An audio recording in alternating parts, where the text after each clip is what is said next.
Welcome friends my YouTube channel. तो ये Redmi 9 power है और इसमें प्रॉब्लम क्या है, ये बस इसी तरीके से देखिए रीस्टार्ट हो रहा है,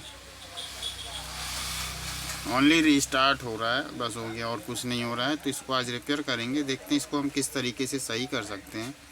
पहले फर्स्ट काम जो होगा इसके क्यू को सही करना होगा, क्योंकि ये बेसिकली ऑलमोस्ट अभी के जो हैंडसेट आ रहे हैं उनमें ये क्यू के कारण इनमें ये फॉल्ट आ रहे हैं। तो पहले इसका नाम क्यू रिपेयर करेंगे, उसके बाद फिर आगे देखते हैं।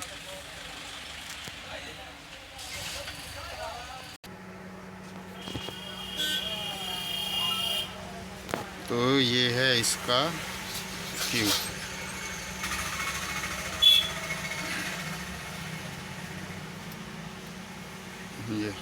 ये इसका क्यू है।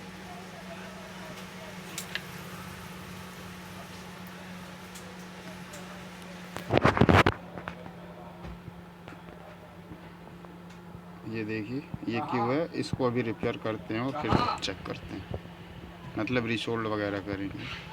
मैंने इस Redmi 9 पावर के क्यू को पहले मैंने रिसोल्ड किया, फिर रिसोल्ड करने के बाद वापस चेक किया, बैटरी मैंने लगाया। बैटरी लगाने के बाद भी एज अ सेम रिस्पांस था। जब सेम रिस्पांस था तो फिर मैंने क्या किया कि मैंने मोबाइल को ऑन किया, ऑटोमेटिकली लोगों पे रिस्टार्ट हो रहा था। फिर मैंने क्या ट्राई किया, फिर मैंने उसको वापस पैक किया फ़ोन को पैक करने के बाद उसको मैं जब मैं रिकवरी पर लेके जा रहा था ना, तो रिकवरी पे फ़ोन नहीं जा रहा था। तो जब रिकवरी पे नहीं गया फ़ोन तो फिर मेरे को डाउट हुआ कि इसको फ्लैश करना चाहिए। फिर मैंने इसको फ्लैश कर दिया और फ्लैश करने से प्रॉब्लम जो है हमारी सॉल्व हो चुकी है। तो जब प्रॉब्लम सॉल्व हो गई उसके बाद फ्लैश किया। फ्लैश करने का जो फार्मूला था वो था ये Xiaomi Pro Tool V6.5, इससे मैंने उसको फ्लैश किया। और इस पे बेनिफिट क्या था कि मतलब हमारे पार्टीशन वगैरह ख़राब नहीं होते। दूसरी चीज़ जो सिक्योरिटी होती है, जो IMEI नंबर होता है ना, वो भी इसमें सेफ़ रहता है। इसलिए इस टूल को मैंने यूज़ किया और ये टूल मुझे दिया है मेरे हसन भाई ने। इनका भी एक यूट्यूब पे चैनल है ऑल सॉफ्टवेयर सॉल्यूशन के नाम से, और इनका एक ब्लॉग भी है इनका जो ब्लॉग है वो ऑल सॉफ्टवेयर सॉल्यूशन के नाम से है। ब्लॉग्स पे इनके काफ़ी अच्छी आपको फाइलें मिल जाएंगी, लेटेस्ट फाइलें मिल जाएंगी, अपाची फाइल मिल जाएंगी। फाइनली मैंने जब इसको फ्लैश किया तो चांस तो मुझे नहीं लग रहा था, लेकिन उन्होंने बोला कि आप इस टूल से करो, इसको लॉगिन यूज़र ID पासवर्ड मैं आपको देता हूँ, आप उससे लॉगिन करके करो, हो जाएगा आपका काम। तो फिर ये देखिए मैंने इसको लगाया, फायर हाउस लोडर इसने ऑटोमेटिकली ले लिया, लोडर वगैरह। उसके बाद ये देखिए ये यहाँ पर फिनिश हुआ है।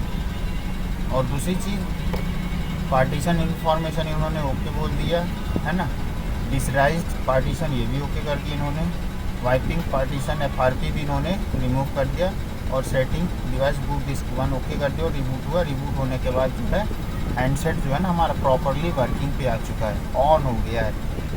तो यही चीज़ें हैं कि दोस्तों अगर यदि जब हम हार्डवेयर करते हैं तो हार्डवेयर में जैसे हैंग ऑन लोगों वाले जो फ़ोन होते हैं ज़्यादातर उनमें यही चीज़ें होती हैं, लेकिन आप उसको रिकवरी पर डाल के ज़रूर चेक करो कि जा रहा है कि नहीं जा रहा। अगर जा रहा तो आप सॉफ्टवेयर ट्राई करो, नहीं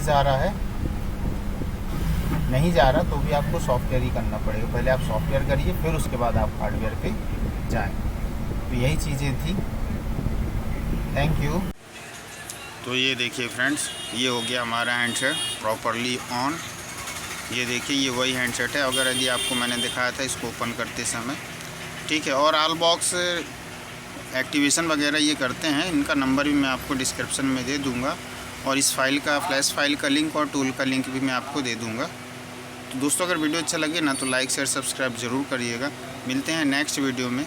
thanks for watching my video.